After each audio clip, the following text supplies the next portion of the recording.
This is CBC Here and Now.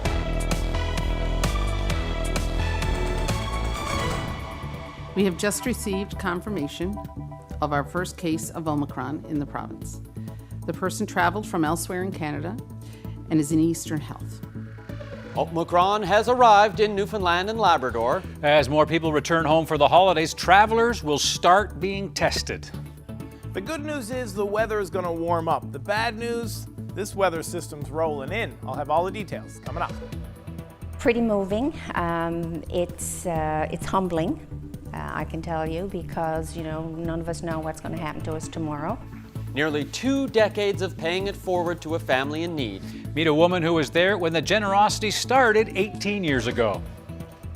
Good evening and welcome to Here and Now. I'm Anthony Germain. And I'm Peter Cowan. We start with COVID news and new restrictions as we head into the holidays. Well, it's here. The first case of the Omicron variant has been found in Newfoundland. Experts said it was only a matter of time. This case was found in the eastern region after a person returned from travel. But Dr. Janice Fitzgerald said today public health isn't worried about a cluster starting. We have been isolating since the return to the province, and public health does not anticipate any onward spread. We continue to monitor the evidence emerging on this variant. It is a much faster moving virus than Delta. It spreads more easily from person to person. And while Delta is still the predominant strain in Canada, it is likely only a matter of time before Omicron replaces it. Now, with the holidays fast approaching and with it more travel and get-togethers, tonight there are new measures to detect the disease. Starting later this week, all travelers will be given rapid tests when they arrive so they can take them home and test themselves. The hope is to catch people before they're able to spread the disease. If you're a university student returning home, you'll have to book a PCR test, which is more accurate. They're worried about a growing number of outbreaks at universities. And to reduce the chance of COVID getting into long-term care or personal care homes, residents there are going to be limited to 2 guests at a time. Dr. Fitzgerald says she doesn't want to bring in a requirement for travelers to have to isolate, especially during Christmas. We have brought in vaccinations with the hope that we can improve mobility, and until we know that we can't do that, then I think we have to allow that to happen. And I don't know that anyone wants to go back to closing our borders down again or having long isolation periods. So time will tell, as we've always said. If new information comes out, if there's more information that tells us we need to act in a certain way, then we've never hesitated to do that before, and I think we would again. Now, rapid testing will be used at the border, but what about for people who want to take a rapid test before getting together with family or friends over the holidays? In Nova Scotia, like you see there, 400,000 tests have been handed out at libraries and liquor stores, and they're free. With the number of infections expected to rise in this province over the holidays, one professor of virology says it makes sense to start handing them out here. It might be time to start looking at rapid tests because, if we're coming up on holidays, people are going to get together, people are going to want to socialize, and people are already going out shopping. So there's definitely going to be more mixing than usual. And, in my opinion, why not have a rapid test on hand? Why not get everybody tested before you plan a business party or a family function? So why aren't rapid tests available for free here for people who want them? Well, Dr. Fitzgerald says the big difference between here and places like Nova Scotia is they have more COVID circulating there than we do here. We certainly are looking at doing self-testing, and we're considering how we can best use it. And we're developing a plan for how we will be able to use that. So, I think we'll hear more on that in the coming days. The positive case numbers are rising on the West Coast, with 9 of today's 14 new cases coming from that region. All are connected to other positive cases. There are also 8 presumptive positive cases in Western. One is associated with Eastside Elementary in Corner Brook. Now, those who've been exposed are getting tested and are self-isolating. Classes at Elwood and Deer Lake are suspended for the rest of the week while school-wide testing is underway for students and staff there. Public Health has listed some restaurants and businesses on the West Coast as potential exposure sites. The group that advocates for businesses in Corner Brook says owners have already taken a huge hit during the pandemic, and many may not survive a 3rd year of restrictions. But they remain hopeful should customers follow the proper protocols. Just make sure you're doing what you can to make sure your staff are healthy and are safe. your patrons are healthy and safe and they keep physically distant, you're able to provide services at curbside pickups or online ordering. And the business community has been great at pivoting over this event and over this pandemic. But what we saw as essential services, where we're asked to stay open, we saw a lot of the larger boxes, the Walmarts of the world, staying open, whereas the smaller businesses didn't have the ability or didn't have the luxury of being able to stay open. So whatever we can do to keep the economy moving and keep businesses open for business, we need to be able to do that. Well, these two protest signs are here at Munn behind a lock, so nobody's taken them. Hundreds have been taken down. Why? Stay tuned.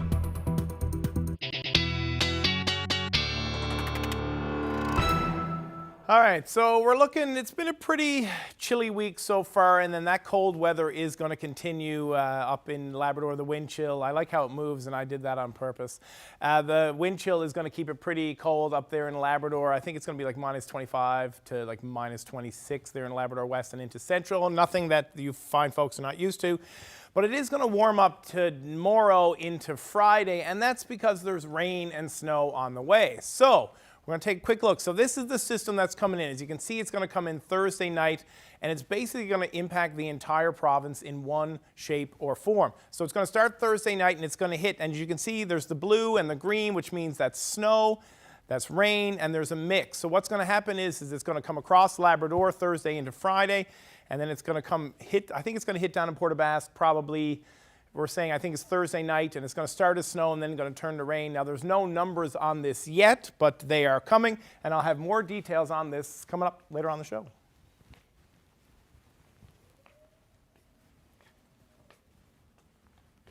To other news now, a man in Grand Falls, Windsor has been arrested in connection with suspected child luring. The 24-year-old was arrested on Monday. A joint RCMP-RNC team says a young person had been contacted on social media and was asked to share nude images. No pictures were shared, but police say charges include child luring and making sexually explicit material available to a youth under the age of 16. The man was released on conditions and is scheduled to appear in court later next month. The St. John's police officer who sexually assaulted a young woman while on duty wants a new trial or a reduced sentence. Doug Snellgrove's highly publicized case is entering its 7th year. The RNC officer has completed a formal application to appeal, arguing that the 4-year sentence handed down in November was, quote, harsh and unfit. Snellgrove is requesting a 4th trial, arguing the judge failed to properly instruct the jury and violated Snellgrove's right to be present for the full trial. Snellgrove has a bail hearing set for next week. If successful, he'd be released until he is able to appeal the decision. A date for that appeal hearing has not been set. Police say more than a dozen firearms were recently stolen from a home in downtown St. John's. According to the RNC, the home is believed to have been broken into sometime between Friday and Tuesday afternoon. In total, 17 handguns were taken from the home, though no ammunition was stolen. Police say all 17 guns were registered to the owner. Anyone who saw anything suspicious in the Lamarchant to New Gower area during that time are asked to contact police or Crime Stoppers. Well, you're looking at two posters here that are pretty rare because they've been disappearing from the campus, at least 100 of them taken down by who knows. Joining me now is Hilary Hennessy. She's with the executive here at Munsu. So Hilary, what's been happening? So earlier this week, we have put up over 100 of these posters, as they have stated, education is a right and keep fighting the fees. And unfortunately, these few are the only few that are left on campus for students, staff, faculty members, and visitors to see how important they are to us. And we're very disheartened to see that they have been taken down by, again, who knows who. Now, I spoke to you a couple of weeks ago in Here Now, and we were talking about a certain student, as you know, Matt Barter, who got in a bit of trouble. His posters, pretty aggressive. They had the picture of the president on them. This is a totally different poster, right? This is different, very different. How different? Well, again, like stop fighting the fees. I believe he had a stop sign, but we were looking to say keep fighting the fees as a result of that. We believe that students should not be silent and they should continue to actively speak out against university decisions made by senior administration.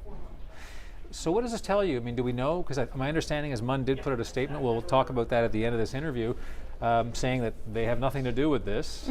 So why are these posters vanishing? Well, here at Munsu, we believe that senior administration has created a space for these posters to be deemed unacceptable on campus. So even though we keep putting them up, and we will continue to keep putting them up, we foresee them to be continuously taken down because there's an atmosphere that is being created that, again, deems these to be unacceptable on campus. So Munsu's made some very strong statements about the university administration and the bosses of the university making it more difficult for students to protest or sending out a signal. Where do things stand with that now? So we're working together to find out who exactly has taken these posters down, but we are still encouraging students to keep fighting the fees and to keep speaking out against against administrative decisions that impact our access to university and our access to affordable tuition.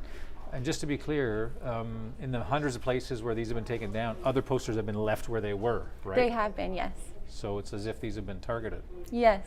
And due to the similar situations that have happened in June, we do believe that any messages that we put out that encourages students to keep fighting the fees or gives them space to express themselves is kind of being silenced, and which makes us feel as if students' rights to dissent are being threatened. All right.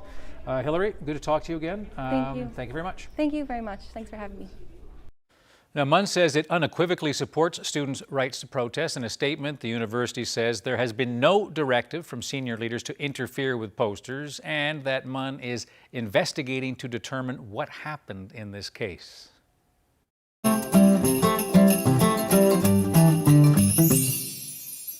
It doesn't seem like Christmas at Collision Clinic until they surprise somebody with a certain gift. There were lots of happy faces in the garage today. An act of generosity that's been happening for nearly 20 years, but it never gets old. Here now's Meg Roberts has more. There's new applicants every year, new keys to a new car. But two things that have stayed the same over the past 18 years at Collision Clinic's annual car giveaway: the spirit of giving and a chance at a fresh start. Sometimes bad things happen to good people. General Manager Sharon Wells came up with the idea. She saw vehicles being written off because repairs were too expensive. So fixing cars up and giving them back to the community seemed like a natural fit. She's watched 18 applicants and their families grin from ear to ear. All have been special, emotional, but certain stories stay with her. They had several visits to the Janeway with their son. And they both had jobs, lost their jobs, and so that they weren't in a position then to have the transportation that was required. When they, in the following, I think it might have been in the 2-year period, then they re-gifted the car. The feeling she had on the first year is no different than what she's feeling today, although supply chain shortages made this year a little more stressful. Faith Ann Vokey was given a reconditioned 2018 Kia Rio. She works late nights downtown St. John's and sometimes waits up to an hour to get a taxi home. Now she can spend more time with her 1.5-year-old son, Ashton. This means a whole lot. You know, I work late nights in the evenings, and I've been relying on a lot of taxis to get back and forth to work. And I'm heading back to school next year, so I can better life for me and my son. So this is going to give us more opportunities that we can excel together. On top of the car, the registration and insurance are also paid off for a year. It's a generous act of kindness, but Wells says she thinks of it as more of a helping hand. We couldn't take for granted the fact that we might be the person who needs a vehicle next year. I think that that's the takeaway from it. You know, it's not a handout, it's a hand up. Meg Roberts, CBC News, St. John's.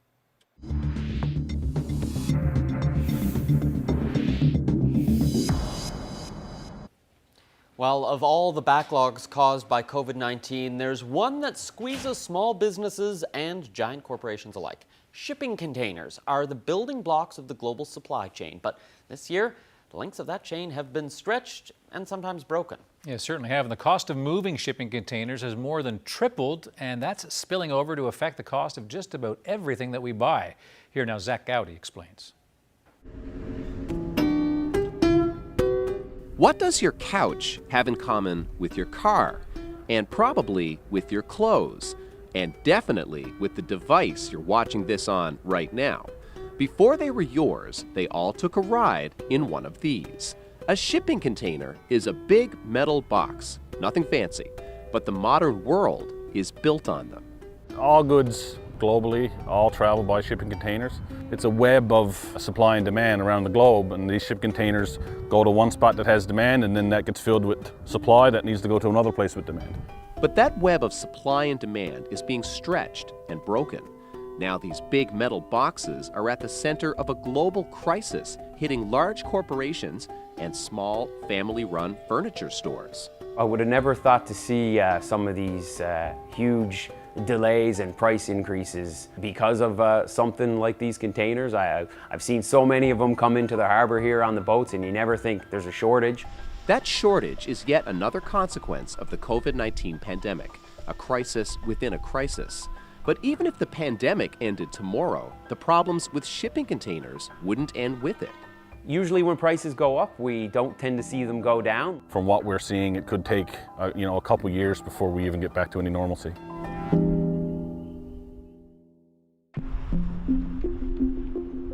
One company that knows what normal used to look like is P.F. Collins, founded in 1921 by Patrick Francis Collins, a customs broker in St. John's. 100 years later, it's still going strong. The business is built on moving goods from point A to point B, often in a shipping container. Those containers would be loaded at a manufacturing facility in China, for example, would get delivered to the port. Generally, those vessels are bound for the west coast of North America. That could be Vancouver, it could be even Los Angeles. That's just one path. It can go the other way as well. They can go through the Suez Canal and come into Halifax or St. John's or Argentia, these major ports on the east coast of Canada as well. So there's lots of different routes, and they're all feeling strain right now. That voyage along the global supply chain has gotten a lot more expensive. In October 2020, it cost about $3,800 to ship a container from China to the west coast of North America. By October of this year, the price had risen to more than $17,000. It's sitting at more than $14,000 today.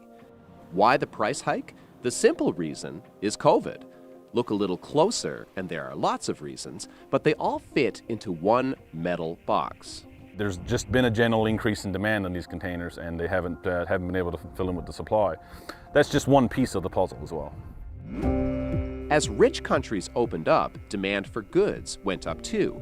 That drove up demand for shipping containers and for space on the ships those containers travel in, and for space at the ports where the ships are unloaded. Suddenly, the whole system was backed up. There's congestion in the Port of Vancouver, the Port of Los Angeles, and those ports generally handle over half the goods that come into those countries. Because the ports are backed up, they can't load the empty containers back onto the ships. So the containers aren't getting back to the beginning of the supply chain, pushing demand for the containers that remain even higher. At the end of this strained supply chain is a place like Osmond's Furniture, another family-owned business with a long history in St. John's. But Michael Osmond's grandfather never saw anything like this.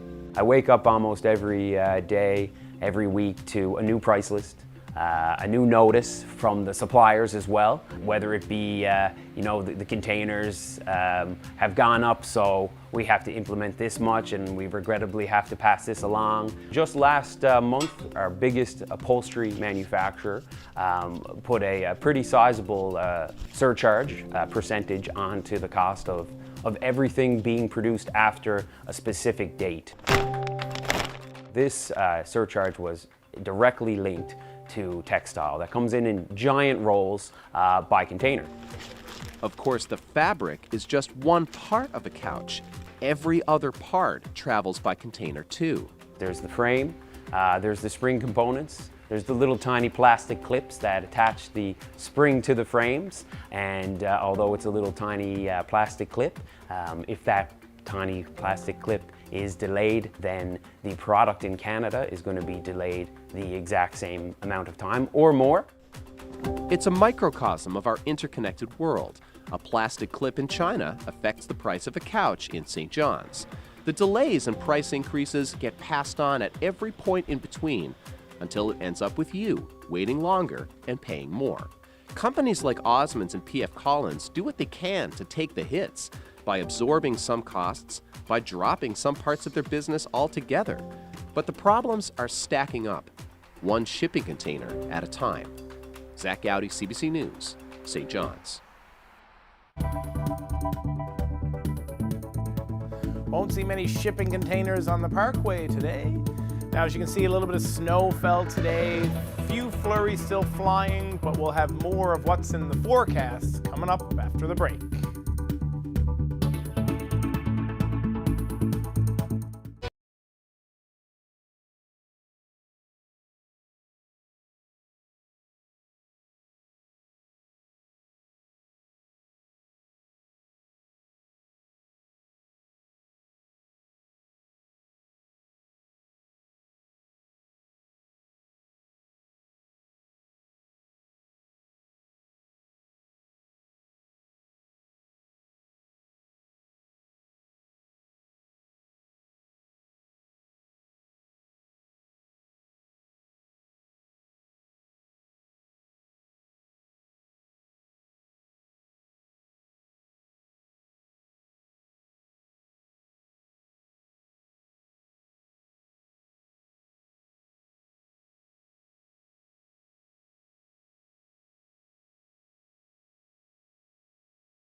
This year, we're connecting more, we're sharing more, and we're helping more. This season, whatever kind of season you make it, make the season kind.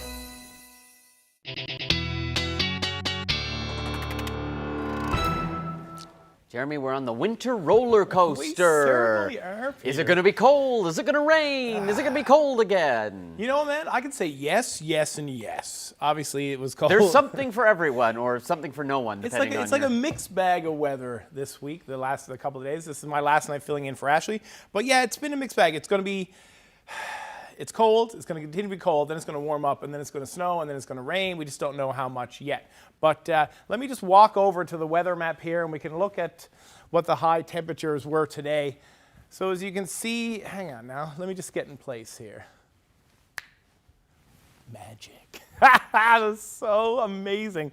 Thanks, Gary, for letting me do that. So as you can see, the highs today, minus 13 in Churchill Falls, not much of a high. And then the hottest spot in the province would have been Bonavista Vista at minus 2 degrees. And as Peter and I were talking about, it has been cold the last couple of days, and that cold spell is going to continue.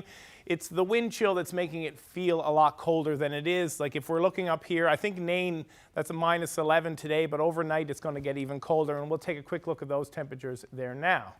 Oh no, I don't think I loaded my thing properly. Hang on, let me just reset it real quick and I'll keep talking. So these cold temperatures are going to continue into tonight, and then things are going to warm up. Just give me 1 second to reset it, and then I think we should be good here now. Yeah, there we go. Sorry about that. You know, it wouldn't be Jeremy Eaton doing the weather if I didn't shag it up all the time. So as you can see, this is what we're looking at tonight. It's going to be minus 9. It's going to, in St. John's, but it's going to feel a lot colder than that. And it's the same thing up in St. Anthony, minus 12, but the wind chill is going to make it feel a lot colder as well. And as we move up to Labrador, you can see it's clear almost all across, except in Labrador West, you're going to get a few flurries there.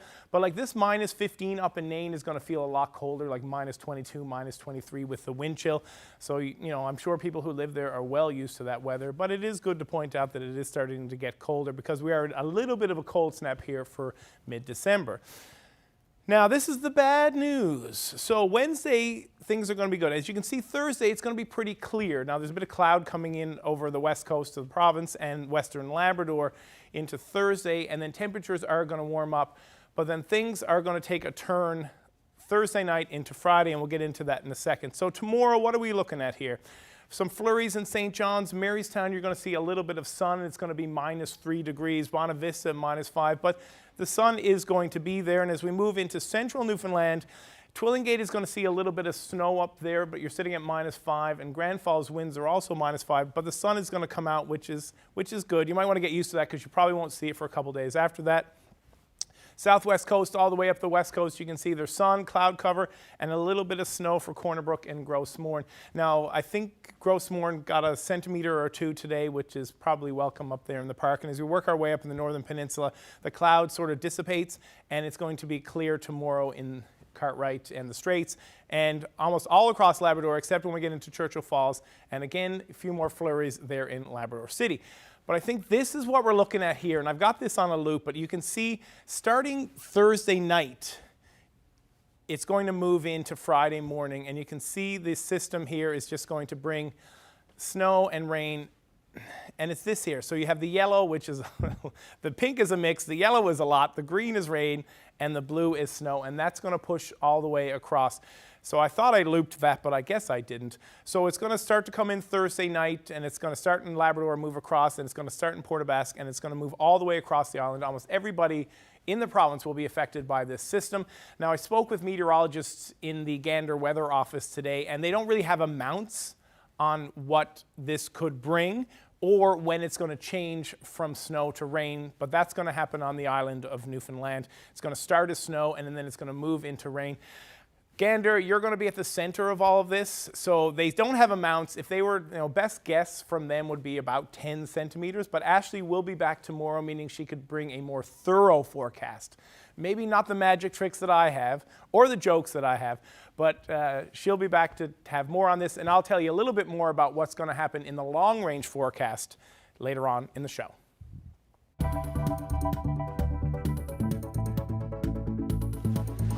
A grandmother in Carbonear received an unforgettable Christmas gift this year.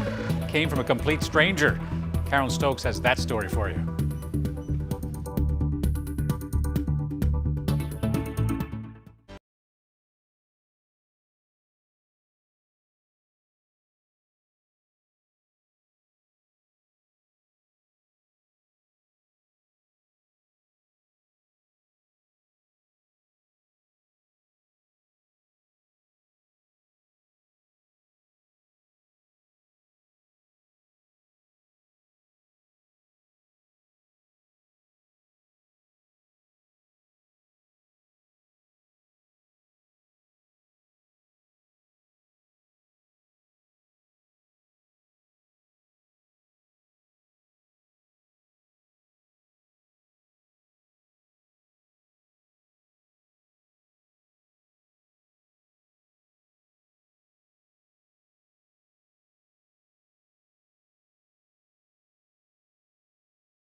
next is a story about the kindness of strangers, but these strangers do have a connection, a common enemy called Batten's disease. Annette Sparks is a mom who won an airline ticket in a draw for a Children's Wish Foundation fundraiser. Now, she decided to gift that airline ticket to a total stranger. Dale Thomas is a nan in Carbonear who desperately wants to visit her 6-year-old grandson in Alberta. So here's Sparks meeting Thomas for the first time and surprising her with the airline ticket while Thomas was working at the checkout in Walmart in Carbonear.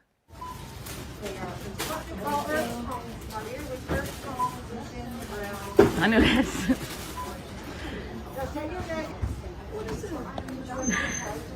We can give her a hug, babe.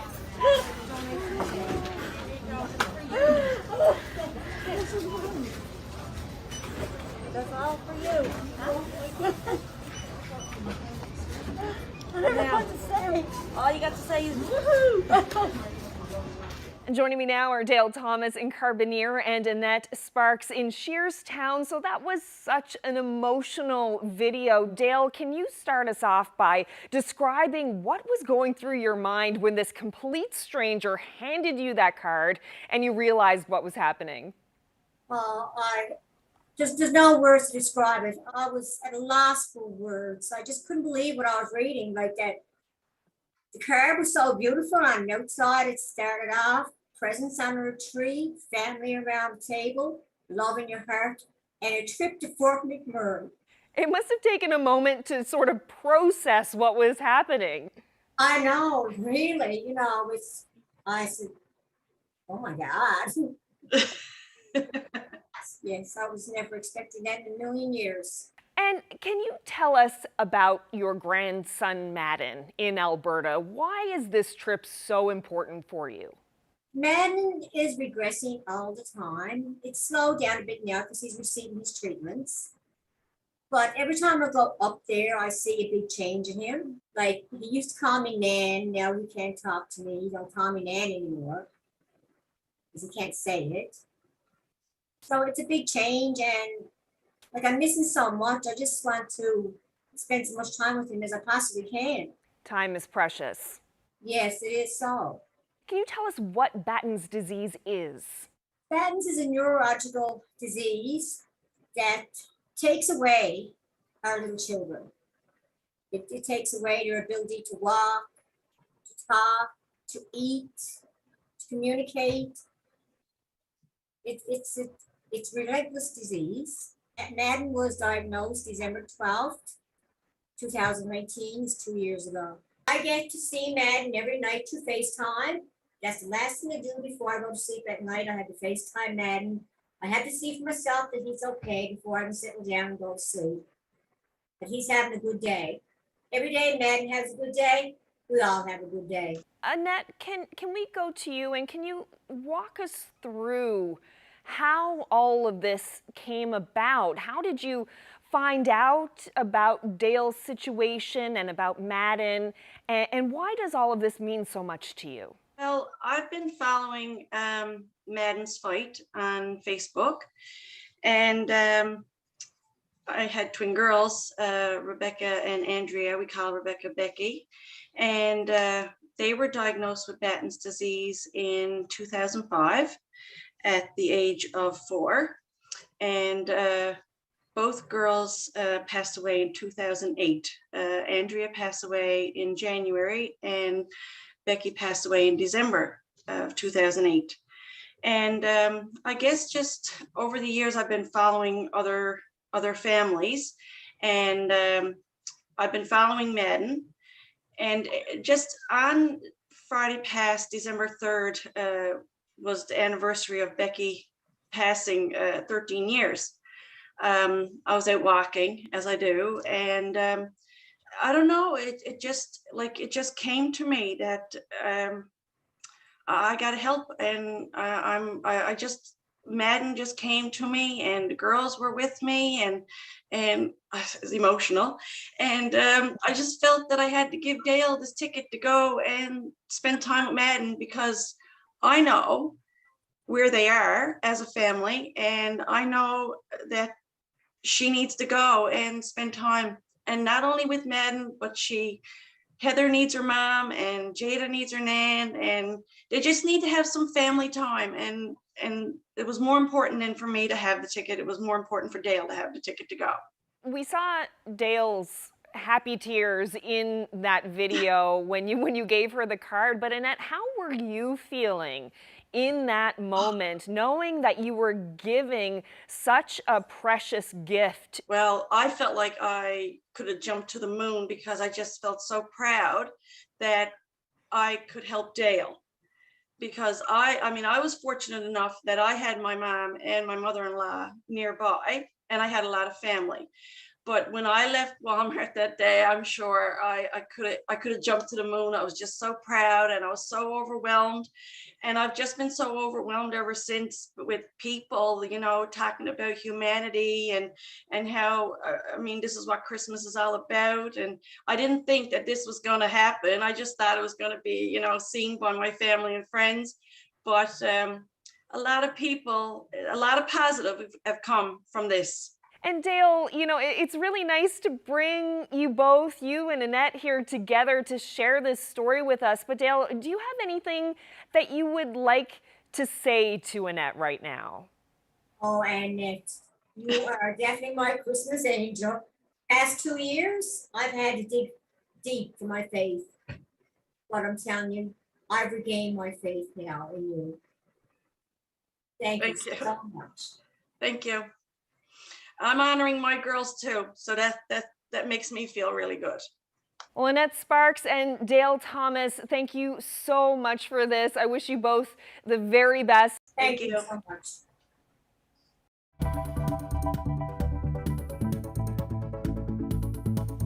I can't remember the time I used the weather app in India, but in Newfoundland always, every day I use it. So. Yeah, you can't be without that app. As a student, he was looking for adventure, a place with plenty of space. And despite the weather, he decided to stay. Our latest episode of Come Stay, just ahead.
This season, we want to be together, and magically, we are.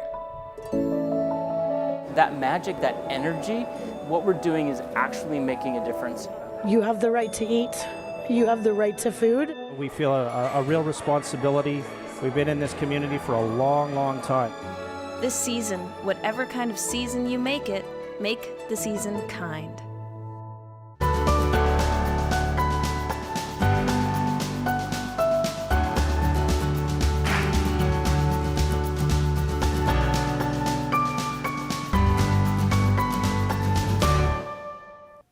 In our new series, Come to Stay, we've been looking into population during the pandemic and how more people have actually moved here than have moved away.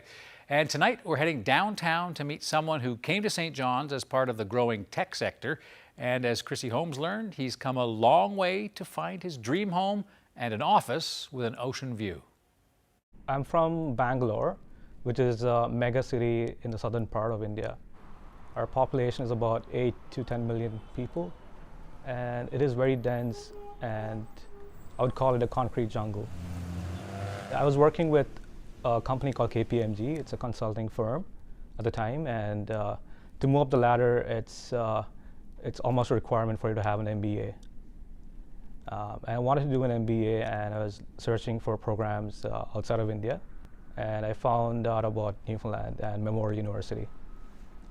First thing that caught my attention was the fee was very, very, very low. Obviously, with my skill sets, I did a lot of research. The reason it's cheap is because the government is subsidizing a part of that, and I found out that it's one of the top 10 programs in Canada. And what caught my attention was just Newfoundland, the way it was, right? It's a beautiful province and great scenery, great geography, great history, great culture, like George Street and Signal Hill and Kissing the Cod. So yeah, it seemed like a mystical place to me, and I really wanted to do my master's in a place that was not a concrete jungle. I wanted it to be a beautiful place. I wanted some space for myself. I wanted to do outdoorsy things and also focus on my studies, and that really made me move to Newfoundland. What was your first impression of one in St. John's when you first came? I noticed that everyone was so friendly. Like the first day, I just got out and I was on a walk on University Avenue, and an old lady just stopped me out of the blue, and she started talking, making small chat, right? The sense of community you have here is difficult to find elsewhere, and the quality of life is great, and the access to the ocean front, it's beautiful right behind me right now, and things like that. People take it for granted, honestly. I didn't hear about icebergs floating like that near cities before I moved to Newfoundland. When you take a breath in Newfoundland, you actually smell the air, nothing else. So that's definitely a great thing, because growing up in India, there's a lot of pollution, right? And I can't remember the time I used the weather app in India, but in Newfoundland, always, every day I use it. So it's never boring, right? It's always exciting. Did you live through Snowmageddon? I did. So you were here for Snowmageddon and you came back? Yes. It was fun, right? People are just snowboarding downtown, waiting in line to get bread and all that. You had fun. When you were finishing up your program, what were the avenues you were looking down? Yeah, it was definitely an interesting time. I got into this Venture for Canada fellowship. I moved to Toronto in March 2020. But then COVID struck and the whole thing moved to a virtual setting. What was the situation for you? It was definitely not very easy because there were a lot of restrictions, there was lockdown and all that. So you were stuck at home mostly. I lived in an apartment setting, and I had roommates, so I was really scared. I definitely missed Newfoundland. I missed everything about Newfoundland, the people, the culture, and the food. And when Paul Preston, my CEO, he offered a long-term contract at TechNL, I decided to move to Newfoundland. Right now I lead strategic projects, and also I lead newcomer and immigration. And my job is mainly to focus on bringing down the barriers for tech companies to hire high-quality tech talent. The tech sector is booming. The ecosystem is one of the best out there. Newfoundland is a really great place to thrive for newcomers, and people should really consider Newfoundland, and GTA is not the center of the universe. Do you work for Newfoundland Tourism, or you're? I don't. What became important to you? Mainly, we're almost at the end of the PR process, so my wife will be moving here very soon, probably by March. So finding a new house and those kind of things. What does she think based on the research that she's doing so far online? I'm pretty sure she's going to enjoy Newfoundland, but I'd leave it to her to come here and form her own opinions. So she'll be shopping for winter clothes. I mean, winter coats are not a thing in India, so shouldn't be a problem. Just go to Sports Check and get yourself a coat. How do you see things unfolding for you here in St. John's in the next year? You get the feeling that anything is possible. I think that's what I'm experiencing right now. I've never been screeched in, by the way, because I never thought I'd leave. Like, it's a touristy thing to do, right? You probably don't. You're not visiting. I mean, you're here to stay now. Yeah, I'd love to do it. I don't know when, but it's like going to White Castle, right? The movie. I'm ready to. Yeah. I'm ready to wait for the right moment.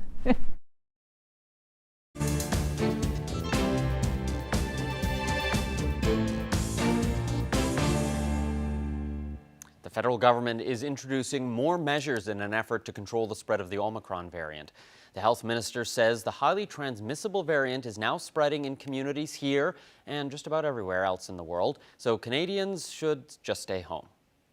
Our government is officially advising Canadians to avoid non-essential travel outside Canada.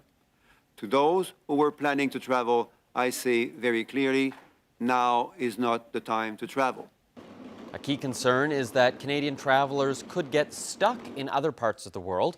As the spread of Omicron increases, they could get sick or be trapped in further international travel bans imposed by Ottawa or other governments. The federal government has agreed to send shipments of booster doses and rapid tests to provinces and territories to quickly ramp up vaccination campaigns. Canada's housing market remains very hot despite the arrival of the cooler weather. The price of a home in Canada has hit an all-time high as this year's market continues to defy past trends. The latest numbers from the Canadian Real Estate Association puts the average price of a resale home at almost $721,000. That's up nearly 20% from a year ago. Although the number of homes sold in November dipped slightly from a year ago, total sales so far this year are up significantly. More than 630,000 properties have changed hands. New housing builds are also up. To the U.S. now, Joe Biden took a first-hand look at the devastation from the deadly tornadoes in Kentucky. Dozens of people were killed, many still missing. The U.S. president promised that federal help would be there as long as it's needed. There may be things available that would be helpful 6 weeks and 6 months from now that you're unaware of. And so I've instructed my team to make you all aware of everything that is available from a federal level. And some of it has to do outside of FEMA. The U.S. president consoled survivors as he made his way around piles of debris from trees, homes, and furniture that were hard hit in Mayfield, just one of the dozens of communities that were ravaged by these storms. Several tornadoes tore through Kentucky and 7 other states. You just take a look at that, killing at least 88 people over the weekend and thousands of residents. That's all that's left of their homes.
this special bird is going to come fly to your house and bring you good luck. Christmas is different in Tanzania. The cheesiest, most fun Christmas songs. There was a rubber boot in there and just all this junk. Mummers! Mummers! What is mummers?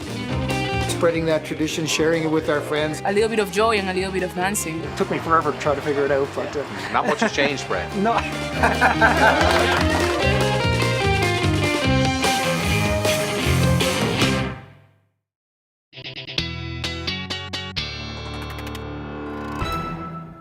Okay, Jeremy, we're getting some snow, we're getting some rain.